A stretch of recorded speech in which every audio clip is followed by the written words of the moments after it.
Assalamualaikum warahmatullahi wabarakatuh. Alhamdulillah wassalatu wassalamu ala Rasulillah. Innal hamdalillah nahmaduhu wa nasta'inuhu wa nastahdihi wa nastaghfiruh wa natubu ilayhi wa natawakkalu alayhi wa na'udzu billahi min shururi anfusina wa sayyiati a'malina. May yahdihillahu fala mudilla lahu wa may yudlil fala hadiya lahu. Allahumma salli wa sallim wa barik ala Muhammad wa ala ali Muhammad kama sallaita wa sallamta wa barakta ala Ibrahim wa ala ali Ibrahim fil alamin innaka Hamidum Majid. Amma ba'd. Para pendengar rancangan Lembayung Al-Quran ini milik Allah sekalian. Alhamdulillah, syukur pada Allah SWT, kita memasuki ayat-ayat yang awal pada surah Luqman. Andai tuan-tuan mendapati kuliah ini berguna, membantu tuan-tuan untuk tadabbur Quran, memahaminya, menghayatinya, menyampaikannya, tolonglah sampaikan kepada orang keliling kita tentang kepentingan mendengar kuliah ini. Mudah-mudahan ada jariah kita bersama kerana masuk hadis Nabi SAW, la yahdiyallahu bika rajulan wahidan khairul laka min humrin na'am. Apabila seseorang daripada kamu mendapat hidayah dengan apa yang diusahakan olehmu, maka itu lebih baik pada dunia sisi kandungnya. Barangkali kerana kita tidak mampu untuk menulis, tidak mampu untuk bercakap, tapi telah pun menyalurkan informasi ini kepada saudara-saudarinya, sahabat handainya, rakan taulannya. Manalah tahu di antara perkara yang disampaikan ini ada sesuatu berguna untuknya. Rubba muballighin awa minas sami'. Mungkin orang yang disampaikan kepadanya lebih mendapat manfaat daripada yang mendengarnya. Berarti yang mendengarnya kemudian beritahu pada orang ketiga, yang ketiga itu mendapat manfaat yang besar. Bagi kedua, mereka tidak terhindar sedikit pun, tidak luput sedikit pun pahala untuk mereka di sisi Allah SWT. Pada kali ini kita memulai membaca surah Luqman. Bagi tuan-tuan memiliki tafsir Ibn Katsir, jangan lupa buka pada jilid yang ke-7, muka surat 265. A'udzu billahi minasyaitonir rajim. Bismillahirrahmanirrahim. Alif lam mim. Tilka ayatul kitabil hakim. Hudaw wa rahmatan lil muhsinin. Alladhina yuqimuna as-salata wa yu'tuna az-zakata wa hum bil akhirati hum yuqinun. Ulaika ala hudan min rabbihim wa ulaika humul muflihun. Sadaqallahul azim. Alif lam mim. Inilah ayat-ayat Quran yang mengandungi hikmah, menjadi petunjuk dan rahmat bagi orang-orang yang berbuat kebaikan. Itulah mereka yang mendirikan salat, menunaikan zakat, dan mereka yakin akan adanya negeri akhirat. Mereka itulah orang-orang yang tetap mendapat tunjuk dari Tuhannya, dan mereka itulah orang-orang yang beruntung. Baik, ayat-ayat awal ni menunjukkan bahawa Quran adalah kitab petunjuk, ubat, penawar dan rahmat bagi orang yang beriman. Sesuai dengan ayat yang pernah kita bincangkan dalam surah Isra, wa nunazzilul Qur'ani ma huwa shifaa'un wa rahmatul lil mu'minin wa la yazidul zalimina illa khasara. Jadi kami turunkan Quran ni merupakan syifa dan juga rahmah bagi orang beriman, tidak beri apa-apa kepada si zalim melainkan kerugian. Jadi yang dimaksudkan di sini adalah orang yang berusaha untuk memperbaiki amalnya, itu muhsinin, mengikut segala ketetapan syarak, mendirikan salat dengan sempurnanya pada waktu-waktunya yang telah kita pelajari surah Al-Ankabut yang lalu. Aqimus salah, inna salata tanha 'anil fahsya'i wal munkar. Jadi berarti mematuhi segala rukun, tata caranya, syaratnya, adab-adabnya, sunat-sunatnya dijaga, salat-salat rawatib yang mengiringinya, dan juga salat yang tidak rawatib pun dijaga olehnya. Kemudian mereka menunaikan zakat, kemudian mereka menyambung silaturahim. Nanti kita akan lihat dalam surah Luqman ini menceritakan tentang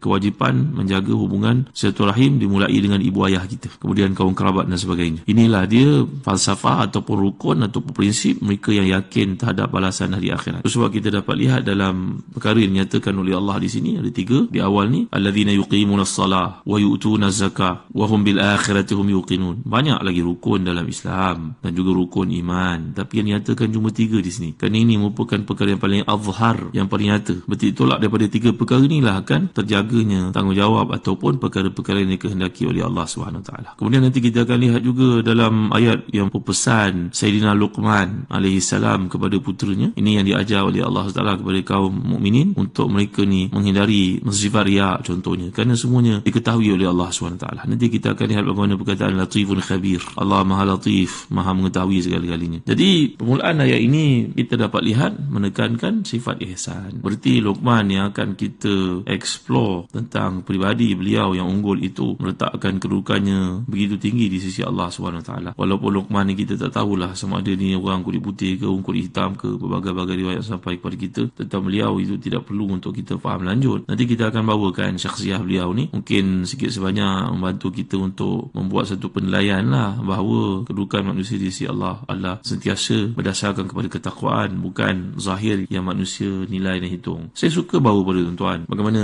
kisah Sayyidina Umar Khattab radhiyallahu anhu yang telah pun berjalan memantau keadaan rakyatnya, berhubung kait dengan perkataan muhsinin yang dinyatakan oleh Allah di awal surah Luqman ni. ini bahawa Sayyidina Umar Khattab radhiyallahu an minta daripada hamba itu agar menjual seekor kambingnya. Nanti katakan kepada tuanmu, kambing itu dimakan serigala. Mungkin dia pun tidak perasan kambingnya kurang seekor. Tapi jawapan budak itu dengan penuh semangat, dengan konsistennya berkata, bagaimana saya nak jawab pada Allah nanti? Tengok, bayangkan kita kalau hidup pada hari ini, seorang melanggar peraturan yang raya lah contohnya, ditahan oleh polis. Kemudian dia pun menghulurkan jumlah wang dengan tujuan untuk merasuahkannya. Polis yang beriman dia akan mengatakan, sudah encik, ini hukumnya haram, saya bekerja, ada tanggungjawab untuk menjaga keselamatan orang ramai dan sebagainya. Allah indahnya kalau hidup semua orang bersikap sebagaimana pengembala kambing ini tadi. Ini adalah kejadian ataupun perkara yang telah berlaku dalam sirah Umar Khattab radhiyallahu anhu, dan setiap kita memahami peristiwa itu, kita semua membaca begitu ya kisah Sayyidina Umar Khattab radhiyallahu an ketika berjalan waktu malam mendengar dialog di antara seorang ibu dengan anak perempuannya supaya menambah susu dengan air, nanti bilangannya banyak, kita untung berlipat ganda. Maka jawapan si anak,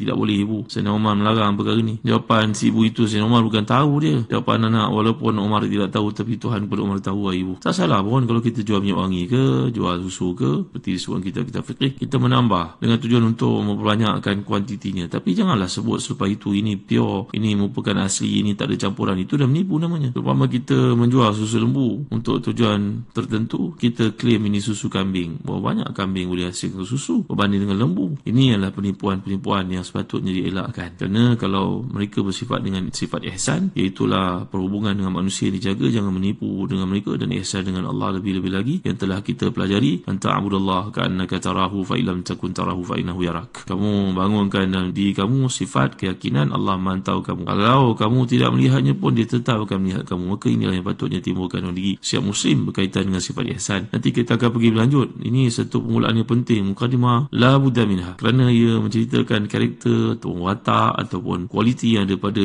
Zainal Luqman yang menjadikan beliau seorang pemimpin, walaupun dalam lingkungan yang kecil hanya kepada anaknya sahaja. Tapi kena ingat, masyarakat yang besar dunia itu mula daripada keluarga sebenarnya. Itu sebab tuan-tuan dimuliakan Allah sekalian, Imam Al-Ghazali yang mendapat gelaran Hujatul Islam, beliau ni berusaha mencari dan mewujudkannya melalui karya unggul beliau yang bertajuk Ihya Ulumuddin, menghidupkan kembali ilmu-ilmu agama. Dari nama buku ini pun, pada masa buku ini ditulis, beliau merasakan bahawa ilmu-ilmu agama ni telah mati daripada jiwa pemeluknya dan perlu dihidupkan kembali. Itu rahsia disebut nama kitab ini Ihya Ulumuddin. Karya ni sungguh menggoncang, mempengaruhi seluruh dunia Islam sampailah ke waktu ini. Kita pada hari ini betapa perlu kepada usaha yang dilakukan oleh Imam Al-Ghazali untuk membangunkan sifat ihsan ni tadi. Jadi kalau kita lihat bahawa perasaan itu timbul dalam diri Imam Ghazali, bahawa dia sendiri merasakan pada waktu tertentu dalam hidupnya dia menuntut mencari populariti, kedudukan di sisi manusia, bahawa itu yang menyebabkan dia kembali ke pangkal jalan dan meninggalkan segala bentuk kemasyhuran itu, duduk berkarya untuk menulis kitab yang namanya Ihya Ulumuddin ini, kerana menyedari yang memantau kita dalam kehidupan kita ketika kita ada kat pentas dunia ni, kita nak jadi popular ke ataupun kita nak menyampaikan ilmu kepada manusia, yang mana satu. Maka Imam Ghazali telah pun sedar daripada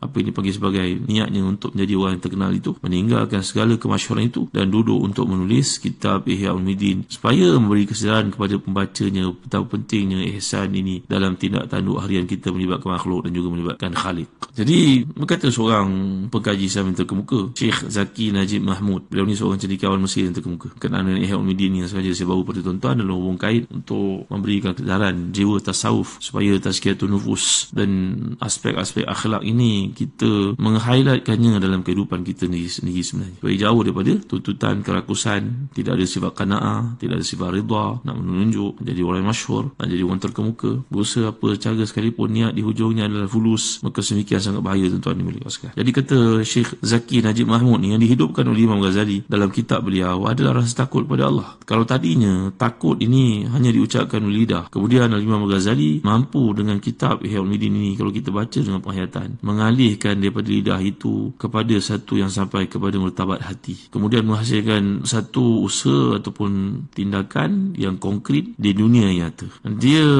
berhasil menjadikan dalam karya beliau ini seperti ucapan Nabi SAW, sungguhnya Allah Ta'ala senang kepada hambanya yang bila dia bekerja, dia berusaha untuk mewujudkannya dalam bentuk yang paling indah. Innallaha yuhibbu 'abdan idza 'amila amalan an yutqinahu. Allah sayang, cinta kepada seorang hamba bila melakukan satu perkara itu melakukan bersungguh-sungguh. Jadi balik kita kepada perkara yang namanya ihsan dalam konteks ayat ini, bahawa Allah Ta'ala mengingatkan, dia merujuk kepada, sebenarnya kalau kita perhatikan, hudan wa rahmatan lil muhsinin. Ini adalah bentuk masdar yang telah kita pelajari di kuliah yang lalu. Dia mengungkapkan makna isim fa'il yang merujuk kepada mubalaghah. Ini merupakan satu bentuk intensification, memberikan penekanan. Kemudian wa hum bil akhirati hum yuqinun. Mereka inilah orang yang yakin terhadap pertemuan dengan Allah SWT. Di sini kita dapat lihat wa hum bil akhirati hum yuqinun. Ini ada pengulangan perkataan hum. Kemudian datang ulaika ala hudan min rabbihim wa ulaika humul muflihun. Ulaika ni isim isyarah yang tujuannya untuk menunjukkan satu bentuk pujian, sanjungan, penghargaan, penghormatan kepada mereka. Jadi bentuk susunan kata dalam kalimah ulaika humul muflihun ini yang berikan satu gambaran, merupakan satu bentuk al-hasr. Hasr ni berarti satu bentuk perbatasan, satu bentuk yang menghad, satu bentuk benda yang menghadkan ataupun melimitkan bahawa inilah golongan yang sangat istimewa kedudukannya di sisi Allah SWT. Baik, muslim-muslimat, para pendengar yang dirahmati dan dikasihi sekalian. Jadi